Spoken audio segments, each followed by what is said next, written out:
এতিয়া এখন ঐতিহ্যমণ্ডিত বঢ়িয়া যুঁজ হ'ব গৈ আছে ৰহম চাহালি দলবাৰী বনাম ফুলপীয়া জালালুদ্দিনৰ মহটোৰ লগত এখন সুন্দৰ খেল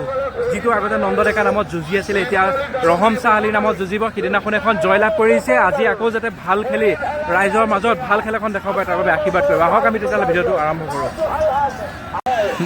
ৰহম চাহালি দলবাৰী ফুলপীয়া জালাল বঢ়িয়া নন্দ বঢ়িয়া যুঁজিছে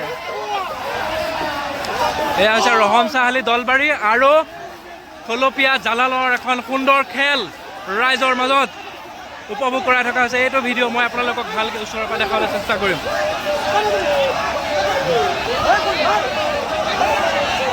আজি দ্বিতীয়খন যুঁজ বহুত দিনৰ পিছত ফুলপীয়া জালালৰ লগত যুঁজিছে আৰু ৰহম চাহালি মহটোৱে জয়লাভ কৰিলে আৰু ফুলপীয়া জালালুদ্দিনে পৰাজয় বৰণ কৰিলে যি নহওক ৰাইজক এখন 30 ছেকেণ্ডৰ ভাল খেল দেখাবলৈ সক্ষম হ'ল চাই লওক